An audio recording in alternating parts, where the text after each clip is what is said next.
तो बच्चों, हम लोग जो है बातचीत पिछले क्लास में यहाँ तक किए हुए थे, जिसमें कि आपको ये कहा गया था कि हम लोग मेंडल साहब के जो है 3 लॉ के बारे में एक्सप्लेन किए हुए थे, जिसमें पहला प्रिंसिपल ऑफ डोमिनेंस है, सेकेंड वन जो है लॉ ऑफ सेग्रीगेशन है, एंड लास्ट में इंडिपेंडेंट असॉर्टमेंट ऑफ जीन के बारे में था।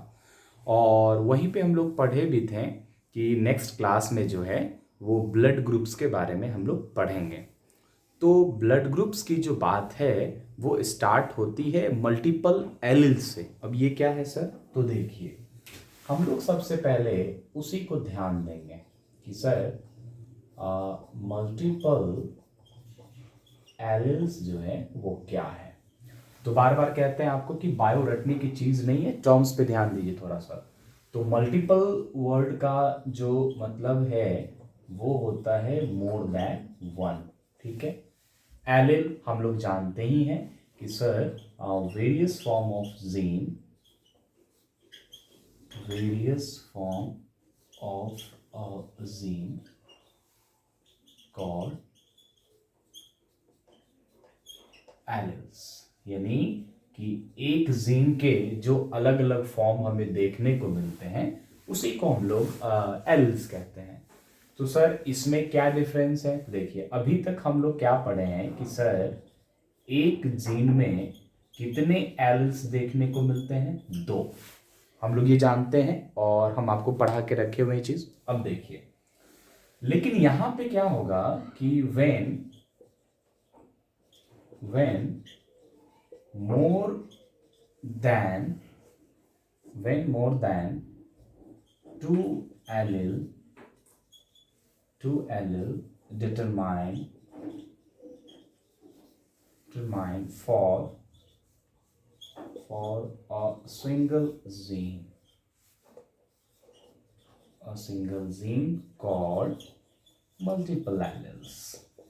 मतलब कि सर हम लोग अभी तक यही पढ़े हैं कि एक जीन में 2 एलिल्स होते हैं, लेकिन जब मोर देन 2 एलिल्स, मतलब कि 2 से, देखियो ऐसे कह सकते हैं हम लोग कि सर एक जीन में 2 एलिल मिलकर के एक जीन होगा, ये भी कह सकते हैं। तो जब 2 से ज्यादा एलिल, तब जाकर के अगर किसी एक सिंगल जीन को डिटर्मिनेशन करें तो उसी को हम लोग जो है मल्टीपल एलिल्स कहते हैं सर। ठीक है। तो सर एग्जाम्पल इसका क्या होगा? तो देखिए, इसका एग्जाम्पल में होगा ABO blood groups in human beings. ठीक है। आपको पता है ढेर सारा ब्लड ग्रुप्स है, लेकिन उसमें से जो मोस्ट इंपोर्टेंट हम लोग पढ़ते हैं वो है ABO ब्लड ग्रुप्स के बारे में। ठीक है। और हम लोग की सिलेबस में भी इसी के बारे में भी है। तो ABO ब्लड ग्रुप्स जो है वो प्रपोज्ड किए थे, दैट मीन्स कि बताए थे, proposed by Karl Landsteiner. Okay. तो ये चीज हम लोगों को ध्यान रखना है कि ABO blood group human beings में जो हम लोग देखेंगे उसको जो बताए हैं वो कार्ल लैंडस्टाइनर साहब हैं।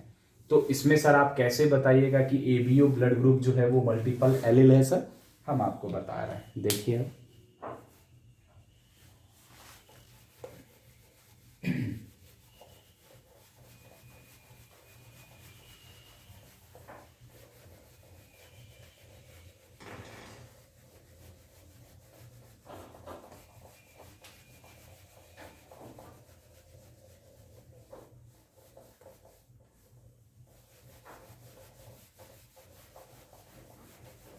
ध्यान दीजिए सर, ये कैसे हम लोग देखेंगे कि ABO ब्लड ग्रुप्स जो है, सबसे पहले ABO blood group is determined by presence और एब्सेंस ऑफ, किसका बताइए? प्रेजेंस और absence of antigen present on the on the surface of RBC. कहने का मतलब क्या है सर? तो ध्यान दीजिए, मैंने कहा कि ये हो गया हमारा आरबीसी, ठीक है। तो आरबीसी और ये क्या चीज हो गया सर बताइए? ये हो गया आपका मेम्ब्रेन। तो आरबीसी के मेम्ब्रेन के सरफेस पे यानी एंटीजन का प्रेजेंट होने के वजह से हम लोग उसे ब्लड ग्रुप डिटर्मिनेशन करेंगे। मतलब हर एक इंडिविजुअल में आरबीसी के मेम्ब्रेन के सरफेस पे कौन सा एंटीजन प्रेजेंट है उसी के मुताबिक हम लोग उसमें ब्लड ग्रुप को डिटर्मिनेशन करते हैं। तो देखिए, ये आरबीसी और ये हो गया मेम्ब्रेन। अच्छा, ये जानते हैं कि आरबीसी का शेप इस तरीके से नहीं होता है, हम बस आपको समझाने के लिए बता रहे हैं, क्योंकि आरबीसी का जो शेप है वो बाइकॉनकेव होता है और बाइकॉनकेव होने के पीछे का भी रीजन होता है सर, ठीक है। और हम लोग ये भी जानते हैं कि इसको रेड ब्लड हम लोग कॉर्पस्यूल्स कहते हैं, ना कि रेड ब्लड सेल बोलते हैं। तो दोनों हम किसी छोटे से टॉपिक में आपको बताएंगे, लेकिन पहले भी ये सीखिए। तो मान लीजिए कि आरबीसी के मेम्ब्रेन पे अगर एंटीजन ए हो गया तो आपको मालूम है ब्लड ग्रुप जो है यहाँ पे वो ए हो जाएगा, सिंपल। और अगर आरबीसी के मेम्ब्रेन के सरफेस पे अगर एंटीजन बी है तो इसका मतलब जो है वह ब्लड ग्रुप जब आप देखिएगा तो वहां पे सर बी हो जाएगा, ठीक है। और अगर आरबीसी के मेम्ब्रेन के सरफेस पे अगर ए और बी दोनों एंटीजन दिखे तो इसका मतलब यहाँ पे ब्लड ग्रुप जब आप देखिएगा तो वह ए बी आपको देखने को मिलेगा। और मेन पता है इस तरीके से शेप होता है आरबीसी का, है ना। तो ये हम बस आपको ऐसे समझाने के लिए बताए थे, ठीक है, ध्यान रखिएगा वो चीजें। तो यहाँ पे जो आरबीसी के मेम्ब्रेन के सरफेस पे नाइदर ए नॉर बी कुछ नहीं दिखे, तब अगर कोई पूछे कि यहाँ पे जो ब्लड ग्रुप्स आपको देखने को मिलेगा वो ओ देखने को मिलेगा, ठीक है। मैंने अभी कहा ना, आरबीसी के मेम्ब्रेन के सरफेस पे कौन सा एंटीजन है उसी के मुताबिक डिटर्मिनेशन करते हैं। आरबीसी के मेम्ब्रेन के सरफेस पे एंटीजन ए है तो ब्लड ग्रुप ए होगा। आरबीसी के मेम्ब्रेन के सरफेस पे अगर एंटीजन बी है तो ब्लड ग्रुप बी होगा। आरबीसी के मेम्ब्रेन के सरफेस पे अगर ए बी है तो ब्लड ग्रुप भी ए बी होगा। और मेम्ब्रेन के सरफेस पे लिख दूं अगर यहाँ पे नाइदर हम लोग देखेंगे कि ए और नॉर अगर बी तो ब्लड ग्रुप यहाँ पे ओ हो जाएगा सर। क्लियर है यहाँ पे? अब देखिए क्या होगा सर इसमें। हाँ, एक चीज मैं यहाँ बता देता हूँ, बार बार बोलते हैं ना कि बायो को थोड़ा सा टर्म से सीखिए। एंटीजन क्या होता है सर? तो देखिए, एंटीजन जो है वो ग्लाइकोप्रोटीन्स होता है, ठीक है। तो ग्लाइकोप्रोटीन्स जो होंगे एंटीजन, इसमें दो पार्ट, एक ग्लाइको, तो इस वर्ड का मतलब हो गया ग्लाइकोजन, और प्रोटीन तो ऑलरेडी हम लोग जानते हैं जिसका छोटा छोटा यूनिट जो है वो एमिनो एसिड कहलाता है, ओके। अब ग्लाइकोजन हम लोग जानते हैं कि स्टोरेबल प्रोडक्ट होता है सर। तो ये जो स्टोरेबल प्रोडक्ट है, तो ये किसका स्टोरेबल प्रोडक्ट है सर? ग्लूकोज का। और हम लोग जानते हैं कि ग्लूकोज कब बनता है? तो सर कार्बोहाइड्रेट के डाइजेशन के बाद। दैट मीन्स, अब ध्यान दीजिए, क्या हो गया पहले? कार्बोहाइड्रेट, उससे सर क्या है? ग्लूकोज है। एक्स्ट्रा ग्लूकोज बनने पे हमारे बॉडी में किसमें स्टोर होगा? ग्लाइकोजन। तो वही हो गया ग्लाइकोप्रोटीन्स मतलब एमिनो एसिड्स। तो अब ग्लाइकोप्रोटीन्स क्या है? तो एन एमिनो एसिड, उसमें जो मिला हुआ रहेगा वो कार्बोहाइड्रेट, या बोल सकते हैं कैसा? Carbohydrate attached with amino acid is known as the name of glycoproteins. तो ग्लाइकोप्रोटीन्स का नेचर क्या है सर? क्या कौन है वो? एंटीजन होता है, ठीक है। तो अब ध्यान दीजिए आगे सर।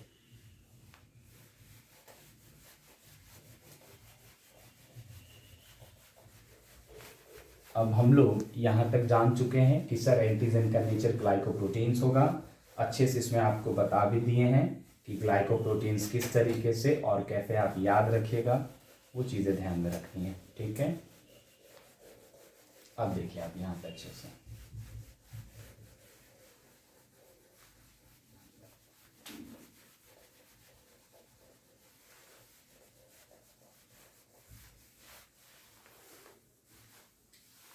अब क्या है कि the gene which responsible the gene which responsible for controlling blood group, यानी कि जो ब्लड ग्रुप को कंट्रोल करने वाला जो जीन है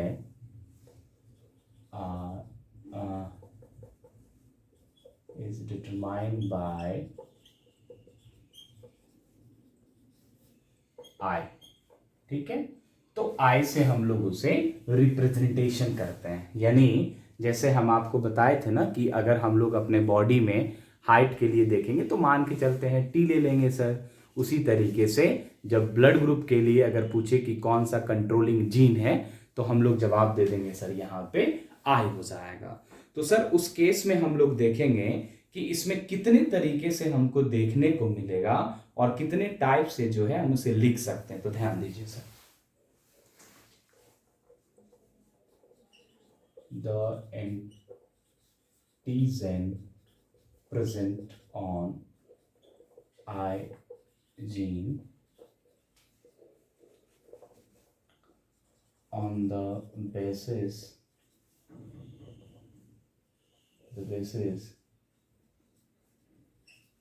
is classified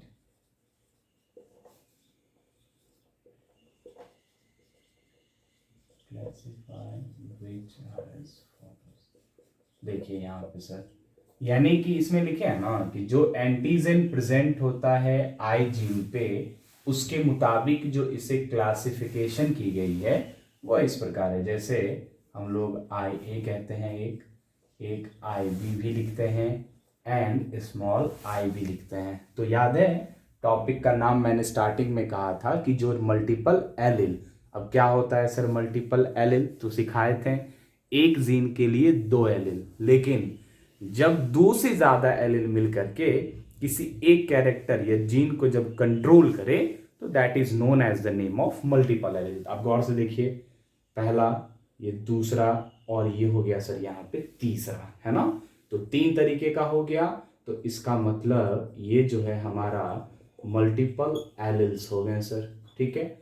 और ये कंट्रोलिंग किसको कर रहा है बताइए, ब्लड ग्रुप्स के जीन को सर, ठीक है, ब्लड ग्रुप्स के जीन को। तो अब ध्यान दीजिए, तो ब्लड ग्रुप के जीन के लिए यहाँ पे 3 अलग अलग तरीके से सर एंटीजन लिखा गया है और उसी के आधार पे जो है हम लोगों को ब्लड ग्रुप को यानी कि क्लासिफिकेशन किया गया है।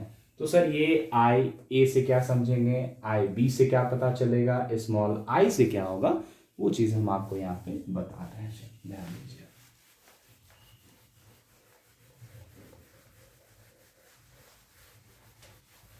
देखिए आई ए है ना, तो इसका मतलब आप जानते हैं कि अगर कैपिटल आई लिखे हैं तो वो डोमिनेंट होगा सर, और डोमिनेंट होगा तो उसी का कैरेक्टर सर दिखेगा। तो अगर आई ए है तो इसका मतलब हो गया कि देखिए आई ए, दैट मीन्स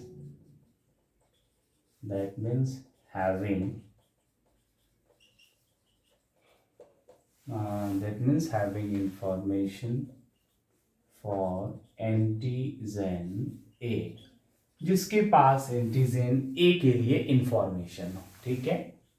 अगर मैंने आई बी लिखा तो दैट मीन्स जो है जिसके पास हैविंग इंफॉर्मेशन फॉर किसके लिए सर हो जाएगा बताइए, तो एंटीजन जो है वो बी के लिए हो जाएगा, ओके। अब अगर स्मॉल आई है तो दैट मीन्स हैविंग इंफॉर्मेशन, जिसके पास इंफॉर्मेशन हो जाए किसके लिए सर, आई है ना, तो नाइदर ए नॉर बी, ठीक है, नाइदर ए नॉर बी, क्योंकि यहाँ पे स्मॉल आई है सर, और हम लोग जानते हैं स्मॉल आई अगर इसी का लिखे हैं तो वो रेसेसिव फॉर्म में हो जाएगा, ठीक है। तो ये 3 चीज हम लोगों को सबसे पहले जो, यानी आई ए लिखें तो एंटीजन ए हो जाएगा, आई बी लिखें तो तो एंटीजन यहाँ पे बी होगा। अगर स्मॉल आई लिखे हैं तो नाइदर ए और नॉर एंटीजन बी हो जाएगा सर। क्लियर है? अब देखिए आई ए और आई बी को हम लोग डोमिनेंट कहते हैं सर, और है भी, आप देख भी रहे हैं कैपिटल लेटर में है। और जहां पे स्मॉल आई अगर है तो इसका मतलब हो गया वो रिसेसिव होगा सर। ठीक है, कुछ हम आपको एग्जाम्पल से जैसे समझा रहे हैं, ध्यान दीजिए। अगर कहीं पे आई ए और आई ए अगर लिखा रहे, क्योंकि एक जीन में तो दो एलील होता है सर, तो इसका मतलब वहां पे क्या आएगा सर बताइए? ए आएगा दोनों में से। तो ब्लड ग्रुप इसका क्या हो जाएगा बताइए सर? ए हो जाएगा। ओके, या आई ए और स्मॉल आई लिखा रहे तो भी सर इसमें देखेंगे कौन आएगा सर? आई ए आएगा, तो इसका मतलब ब्लड ग्रुप ए ही होगा सर। ठीक है ना? और अगर मान के चलते हैं कि यहाँ पे आई बी और फिर स्मॉल आई है तो आई बी डोमिनेंट ही आएगा, तो ब्लड ग्रुप फिर से हमारा बी हो जाएगा। और अगर मान लीजिए कि स्मॉल आई है तो स्मॉल आई दैट मीन्स क्या होगा? ना ए ना बी, इसका मतलब किसके लिए सर? ओ के लिए हो जाएगा। ठीक है, चलिए अब हम लोग ब्लड ग्रुप में एंटीजन और एंटीबॉडी और उसका जीनोटाइप पहले हम लोग सीखेंगे सर, तो ध्यान दीजिए।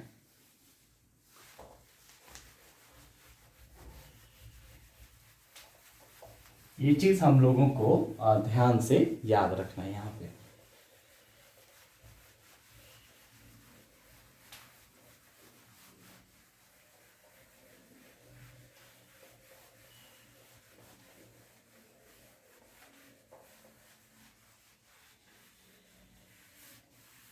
देखिए अब हम लोग एक तरफ यहां लिखेंगे ब्लड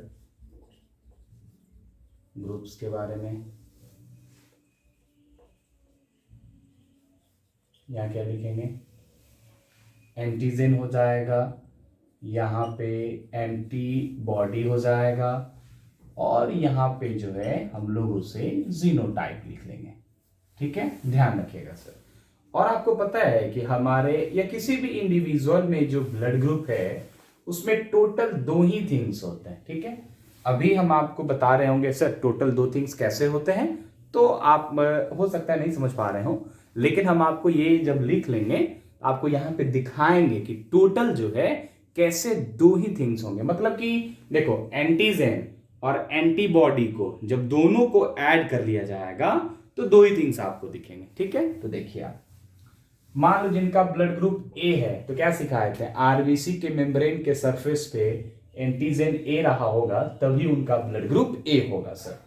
तो एंटीबॉडी ना जस्ट अपोजिट कर देना है, मतलब कि वो एंटी बी हो जाएगा। ओके, तो इनका जीनोटाइप आप क्या लिख सकते हैं? आई ए या आई ए स्मॉल आई, क्योंकि एक जीन में सर कितने एलील होते हैं? दो होते हैं। अब अगर किन्हीं का ब्लड ग्रुप बी है तो बी होने का मतलब आप जानते हैं कि एंटीजन भी क्या होगा? बी होगा। तो एंटीबॉडी जो है वो एंटी ए होगा सर, जस्ट अपोजिट। ठीक है, तो अब इसका ब्लड ग्रुप हम लोगों को लिखना है तो आई बी या आई बी स्मॉल आई हो जाएगा। ठीक है, अब ध्यान दीजिए अगर ब्लड ग्रुप देखेंगे कि ए बी है तो एंटीजन में बताइए क्या होगा सर? बोथ हो जाएगा, है ना? बोथ हो जाएगा ए एंड यहाँ पे क्या देखने को मिलेगा? बी। तो आप बताइए जब दोनों एंटीजन है तो एंटीबॉडी सर होगा? नहीं होगा सर यहाँ पे। अच्छा सॉरी, एक मिनट, हाँ ये रुकिए एक मिनट। चलिए, तो यहाँ पे कोई एंटीबॉडी नहीं होगा। जीनोटाइप इसका लिखिएगा ना तो आई ए और आई बी, बस। सेकेंड टाइप हम लोग नहीं यहाँ पे पॉसिबल है।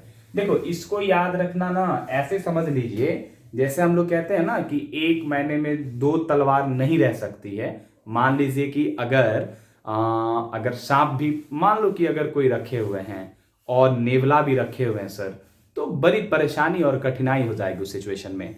तो ठीक उसी तरह से याद रखना है कि जिनका एंटीजन अगर ए है तो एंटीबॉडी जस्ट अपोजिट होगा सर, और अगर वहां पे एंटीजन बी है तो एंटीबॉडी यहां पे जस्ट अपोजिट होगा। ठीक है, वो चीज हम लोगों को ध्यान रखना है। और याद है मैंने आपको अभी एक बचा हुआ है, हम लिख रहे हैं पहले।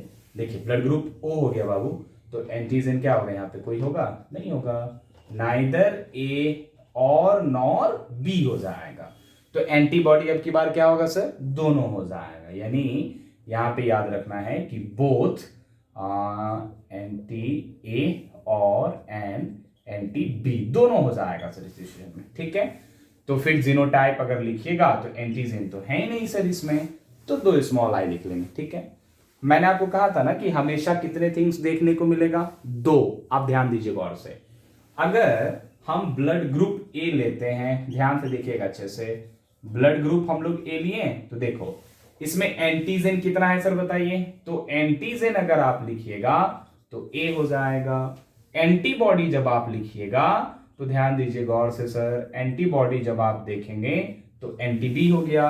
तो टोटल आप ऐड कीजिए तो कितना थिंग्स मिलेगा सर, टोटल 2 थिंग्स आपको देखने को मिलेंगे सर, एक एंटीजन और दूसरा एंटीबॉडी।